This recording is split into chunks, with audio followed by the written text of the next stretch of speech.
Welcome to another edition of the MDM podcast. I'm Mike Hockett, our executive editor.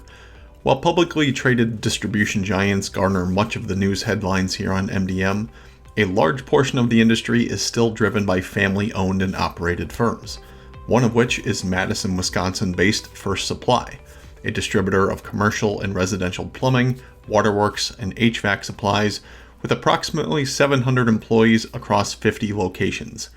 In this episode, we chat with First Supply President and CEO Katie Poehling Seymour, who has quickly become one of the most visible industry figures in distribution, as she is also the 2023 American Supply Association President and serves on the board of directors for NAW and AD's Decorative Brands Unit. Poehling Seymour took over First Supply's leadership from her father, Joe Poehling, in 2021. She joined the company in 2012 after serving in tax consulting for 5 years, following the company's rule that family must spend 5 years outside of the industry before they can join First Supply full-time. Our interview discussed the purpose behind that rule and its benefits for family-owned distributors, the progress being made on the representation of women in distribution, and how the industry has benefited from the national exposure it gained in the wake of the pandemic-driven supply chain chaos. Enjoy!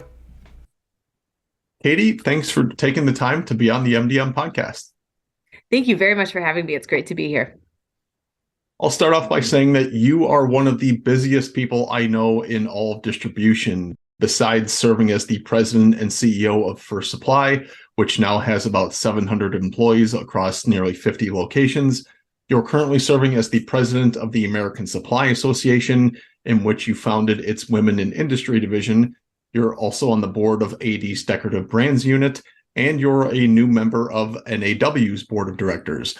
I know you're also a frequent traveler. You're speaking at different industry events, and that included MDM's Shift conference this past September, and you're a mother of 3. So I have to ask, how in the world do you balance it all? Well, thank you, I think. It does make me sound like a very busy person, but I'm really lucky to be in a position to have so many opportunities. But I think it really takes 3 things when I think about it. First of all, this is not a solo endeavor. I mean, the people who you surround yourself with really make these types of things possible. And it isn't just a great team at work or supportive and challenging mentors or childcare that builds the flexibility I need to show up in these places into the schedule. It's all of it.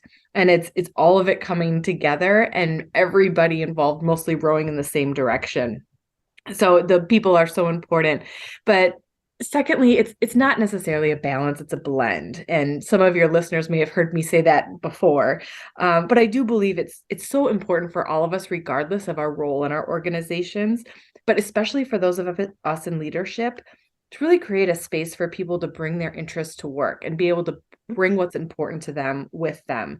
In my morning this morning was a great example. I took my 3 daughters to do our delivery for our annual diaper drive for the Milwaukee Diaper Mission. We started this a couple of years ago to celebrate my twins' first birthday.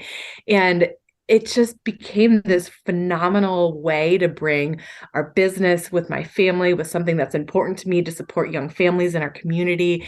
And then by bringing them along to be able to drop that off, it's a great message to send about our business and what's important to us, to our community.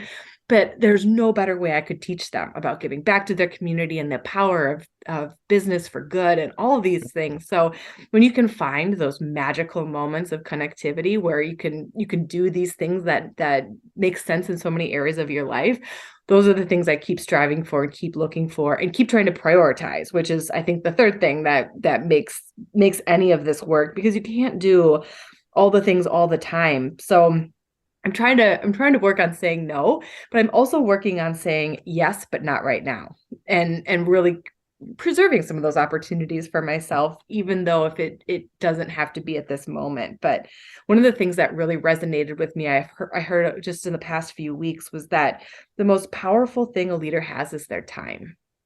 And that really sat with me about prioritization. And it's true for anyone, not just leaders. When you think about what stronger message can you send about what's important and what you value than how you spend your time, and just thinking about things. When you go to somebody's retirement party, you say, your career here mattered. when you attend a funeral of maybe a coworker's parents, you say, we're actually here for you. We're literally showing up for you. And when you just take a customer to lunch, you're telling them, you're sending them a message that your business is important to me because I'm spending my time showing you that. So it just, the power of that prioritization can really go a long way. That's awesome. And all of that activity that you're involved in has made you a very visible figure in the industry, which I have to think helps for supplies visibility with current and potential customers. And I'm sure it's not easy, but like you alluded to, can you touch on how executives being seen in the industry, whether it's being involved with associations, doing things with the trade press, community activities, or just being seen on social media, how that all can benefit a distributor from that added visibility? Yeah, it's interesting because I think the distribution world as a whole has always given back and has always been visibility in these ways, but it tended to be in your community, right? You showed up at the Boys and Girls Club dinner, or you were just visible in the community, serving on different boards and just going to different events. But today it's really just taking place on a different platform. You Mhm. can't just show up for something. You also have to share some of that experience with everyone else too, and really having a broader reach. So I think and the visibility is so key. It's so important. But there's really a couple big ways when we think about participating in the industry and the associations and the trade publications. It's really about giving back and ensuring the strength of the industry overall, whether that's Mhm. in one of our areas like plumbing or waterworks or HVAC, or whether that's across distribution like NAW or your all events. But it drives a lot of really good vendor partnerships for us. Our vendors show up at these events too, and they see that. And when we can create shared experiences and connections, those are critically important, especially these past couple of years in supply chain crises. Sitting next to somebody at a board meeting, you can have a really good quick conversation versus having to track them down. But it also helps us build best practices across not just our industry, but across all of distribution. For me to be at an event and be able to hear from somebody who's maybe in restaurant supply distribution about how they're approaching labor challenges in the marketplace, they may just have a slight nuance to it that I hadn't thought of, or that our team hadn't employed yet. But then it also builds, like you mentioned, the visibility to our customers, but also our future and potential employees. When someone's out there looking for a new job and they would say, what's this company really about? And they go online and see the types of things we've been doing. Hopefully that, again, means something to them, that's impactful to them. And they say, that's a place where I want to be. I want to be with these people and I want to build my career here. But it's also really just as important for our current employees to see we have a seat at the table. We're part of the industry. We're giving back to the industry, but we're also we're participating not only in the industry but in our communities. And we really care about our people when they see that we're at retirement parties and we're at events. All of that just adds up to really, I think, create a meaningful experience for everybody. Yeah, and like even if it's just one executive from one company, being the face of the company and whatnot, that they are representing themselves, the company as a whole. So, yeah, and I think anything that executives can do to have their company be seen in a good light by just them, being out there in the industry, and I loved your point about surrounding yourselves, like especially at industry events, with executives from outside of your industry. I think there's such a tendency for especially in distribution to be seen in your own little bubbles of cutting tools and HVAC and plumbing. But when you get those additional perspectives, it really gives you something to just apply to your own business. So yeah, that's great. You grew up watching your late uncle, Ed Felton, lead First Supply as its CEO, and then your dad, Joe Poehling, lead the company. You joined in 2012 after working in tax consulting for 5 years, following the company's rule, which I read began with you as the fifth generation, that family must spend 5 years outside of the industry before they can join the company full time.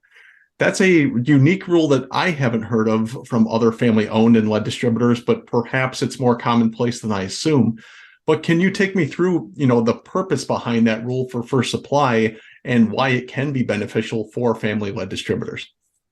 It's a question I get kind of regularly, but I think it might be becoming more common as more people aren't going directly into their family businesses. Yeah. And I hear about it maybe more regularly in manufacturing, where people want to see different elements of the supply chain before they go back to maybe their family-led manufacturing business. But for us, there's two primary reasons, and really we're here because we want to be here.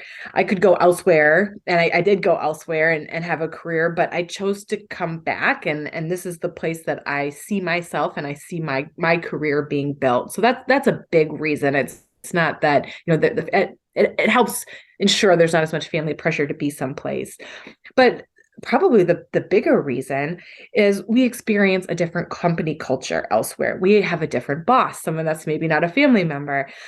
We got training. I got training in a completely different area and saw some of those best practices, and the best of all of that, the best of a different boss, the best of working in the consulting company and having that type of culture.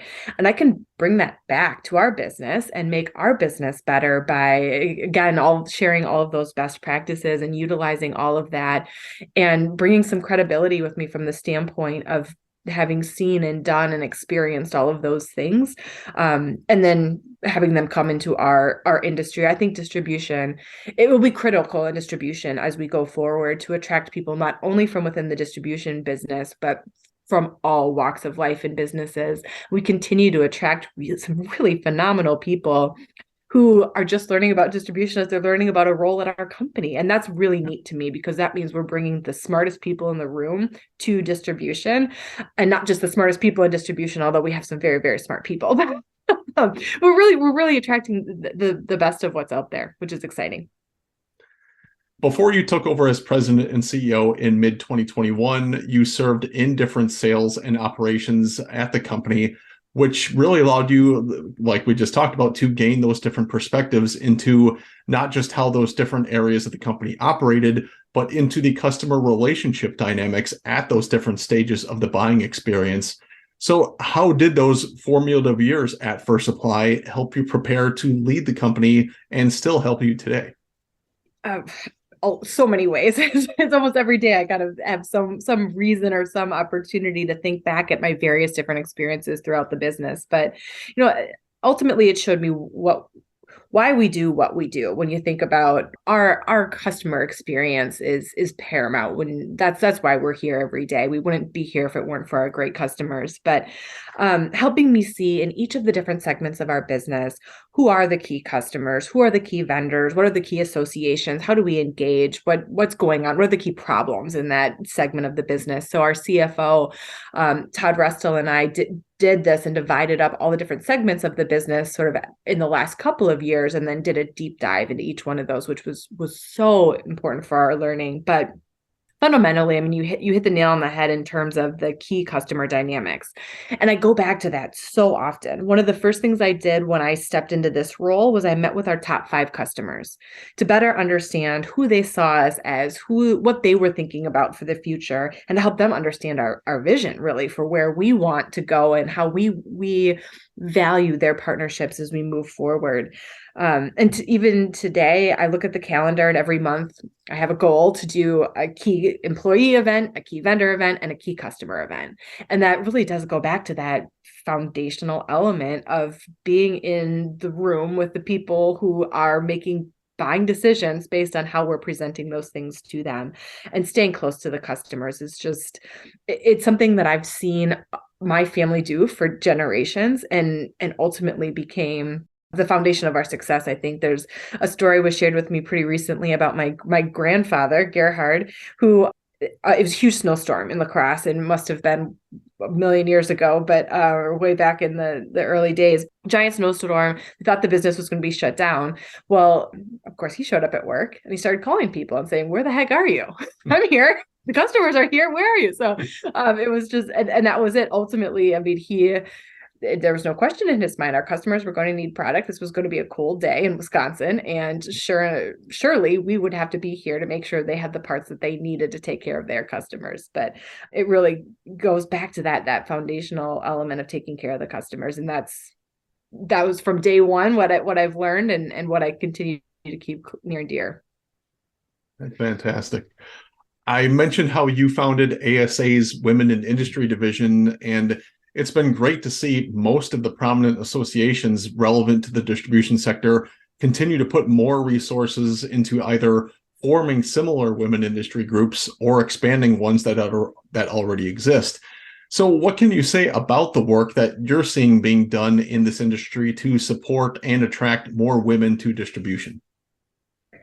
Yeah, it really has been an exciting thing to be part of, quite honestly. It's something that there was long known that there needed to be something done. It just took the right time and the right place and the right people to be able to come together to make it happen. So when I think about the work that's being done, I see such tremendous work in all of our human resources departments, whether it's a department or a person or just a group of people with some good ideas.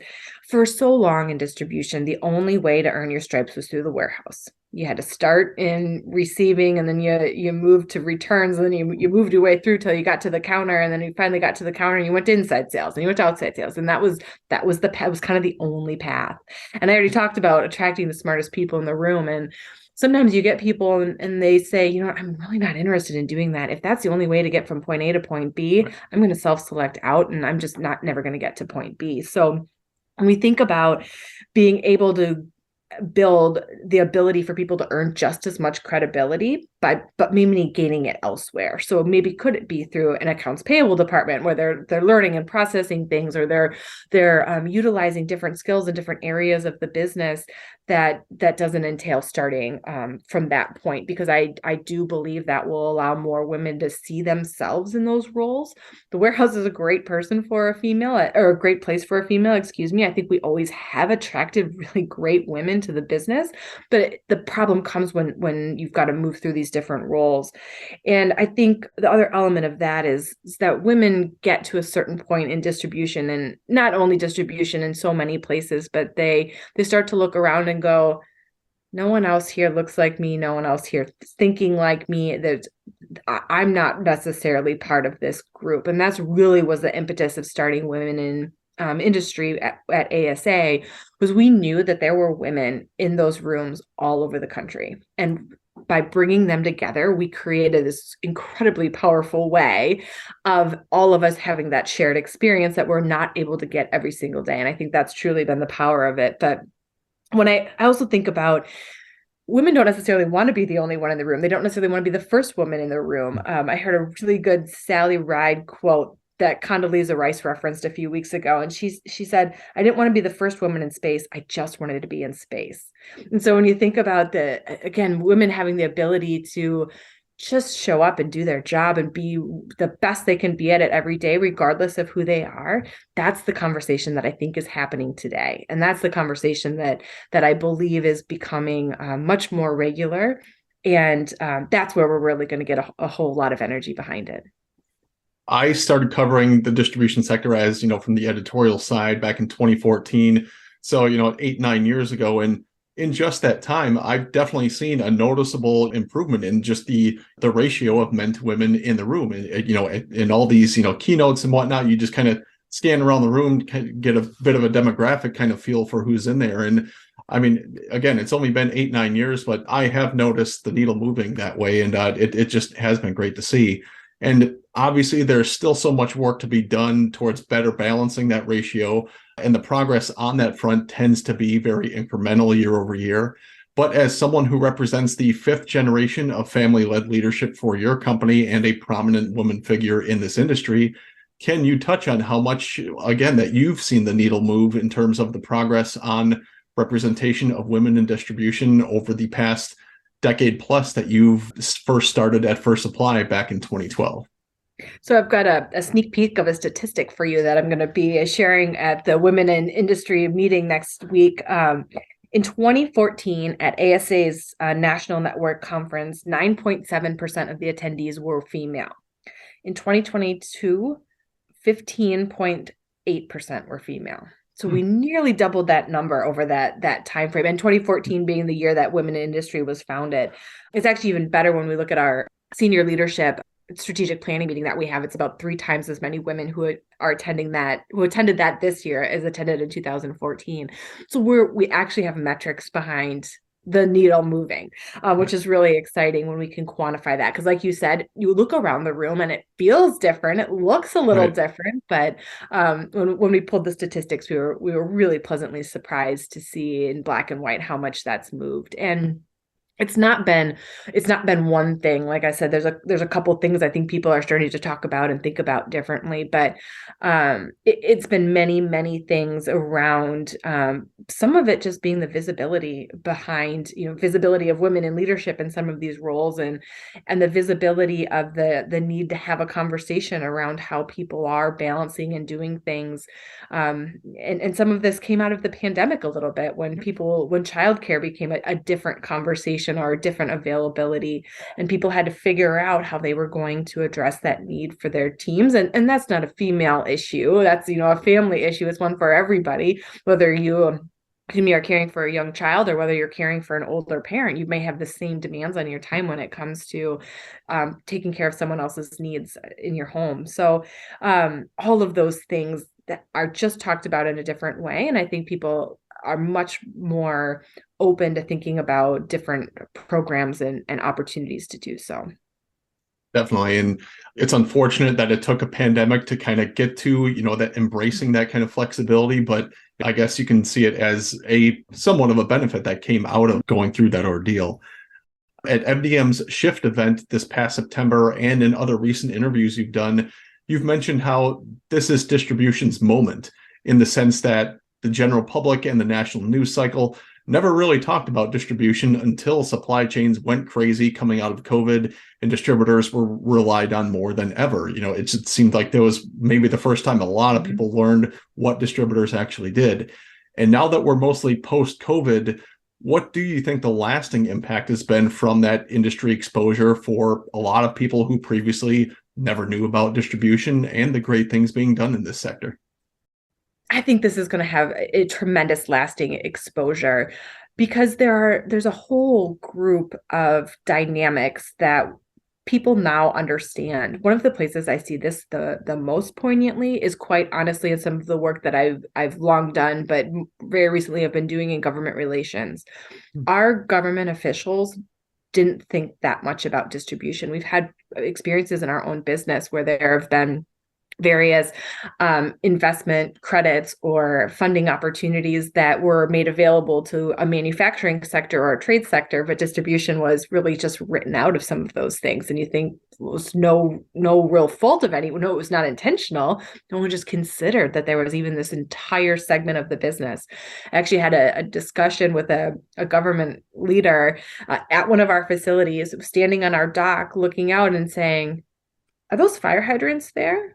I guess I didn't realize that someone makes the fire hydrants, and the fire hydrants have to get to the city. So they've got to get from from point A to point B somehow.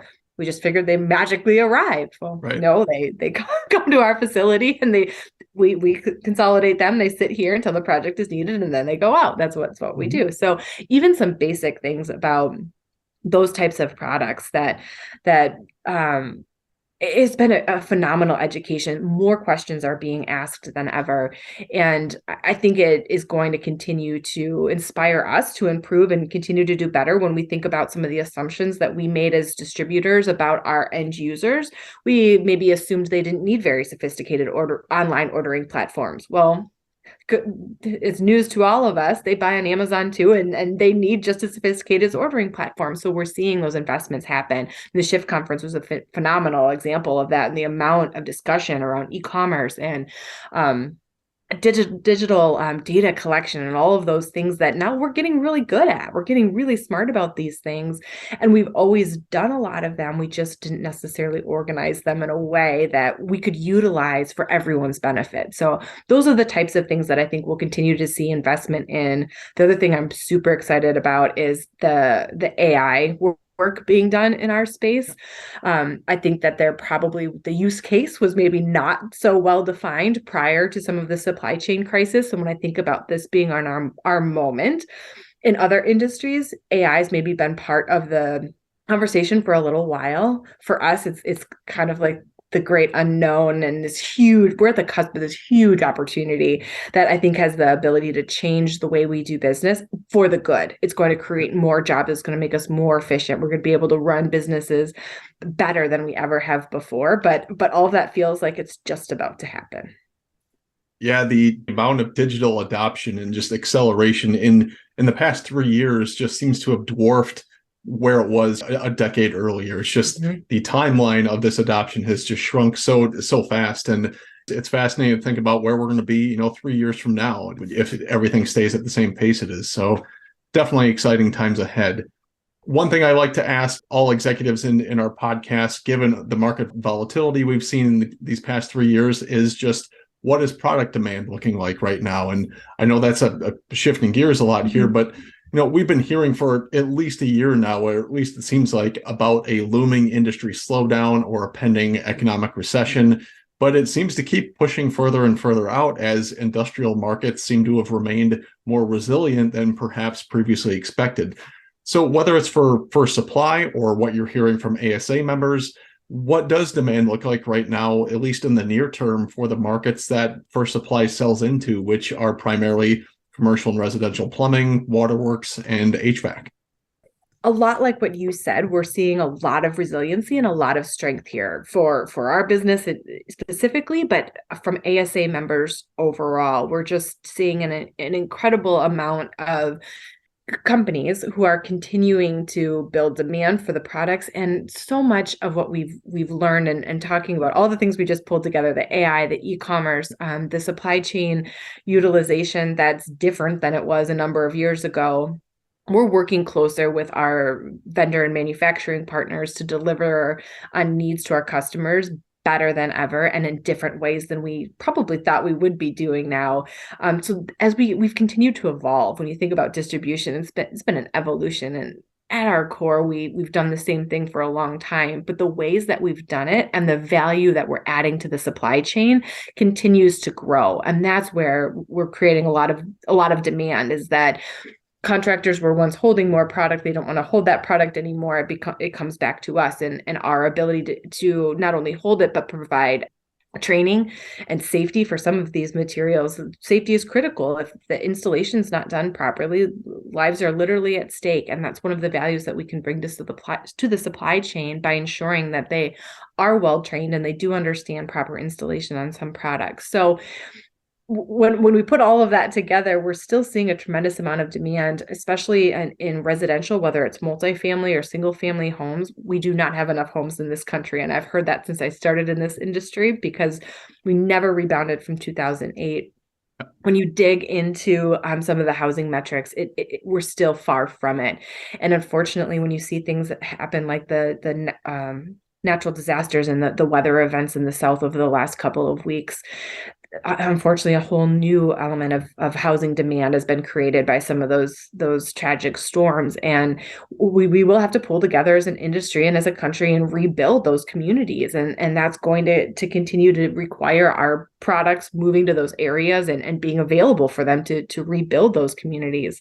And I think we'll continue to see investment in commercial hospitality as hospitality comes back to life after people didn't travel, and we'll continue to focus on the water infrastructure, and especially safe water in our countries. That we did not invest in the infrastructure fast enough, and there's still a huge amount of demand when it comes to the waterworks and some of the plumbing side of work that's going on there too. So long story short, demand is strong. It's exciting to be sitting in this place where there's a lot of demand creation.